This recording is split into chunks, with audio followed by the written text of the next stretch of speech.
असुद्दीन ओवैसी जी जो सांसद हैं, उन्होंने जिस तरह की बयान दिया है कि प्रधानमंत्री मोदी जी अगर अयोध्या जी जाते हैं राम मंदिर की शिलान्यास में, तो संवैधानिक पद की गरिमा के ठीक नहीं है और संवैधानिक मर्यादा के उल्लंघन है। इस तरह के बयान एक सांसद के द्वारा दिया जाना बड़ा दुर्भाग्यपूर्ण है।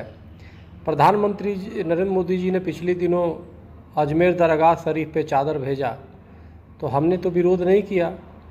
और कई जगह प्रधानमंत्री जी जाते हैं मुस्लिम कार्यक्रमों में और कई मुस्लिम संस्थानों में एज ए प्रधानमंत्री हो गए, तो हमने तो विरोध नहीं किया। धार्मिक कार्यक्रमों में जाते हैं तो इस तरह के बयान देना बहुत दुर्भाग्यपूर्ण है।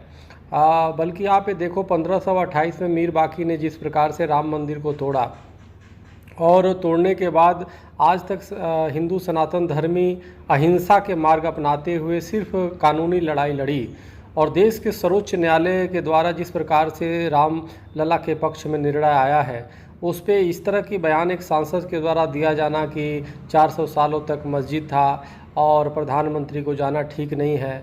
हमें लगता है ये बयान बहुसंख्यक सनातन धर्मियों का, हिंदुओं की भावनाओं को, राम भक्तों की भावनाओं को ठेस पहुंचाने वाला है। लोकतंत्र में जनता का जो विचार होता है वो विशेष होता है। जनता की जो भावनाएं होता है उसको सम्मान करना हर सांसद, हर सरकार का कर्तव्य बनता है।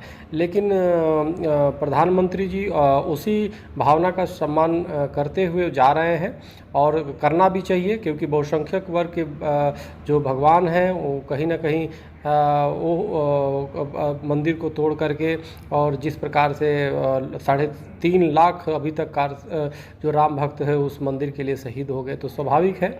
और सर्वोच्च न्यायालय द्वारा इसका निर्णय आया है, तो इस पे प्रधानमंत्री को जाना बिल्कुल लोगों के भावनाओं का सम्मान करना है। और सांसद ओवैसी जी द्वारा इस तरह के बयान दिया जाना बहुत ही निंदनीय है और असंवैधानिक है और लोकमत के खिलाफ है। बहुसंख्यक हिंदू भावनाओं को ठेस पहुंचाने वाला है, और जो देश के लोग जो राम मंदिर बनने के समर्थक हैं, राम भक्त हैं, उनकी भावनाओं का ठेस पहुंचा रहे हैं।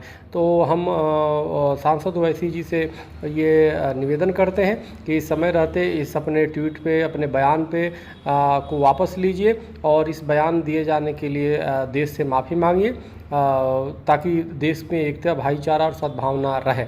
ये आपकी सद्भावना बिगाड़ने का जो प्रयास है ये बिल्कुल गलत है। ये एक सांसद के रूप में, एक जनप्रतिनिधि के रूप में आपको शोभा नहीं देता। इसलिए बयान को वापस लेते हुए देश के बहुसंख्यक वर्ग से, राम भक्तों से, सनातन धर्मियों से आपको माफ़ी मांगना होगा। बहुत बहुत धन्यवाद। हरिओम।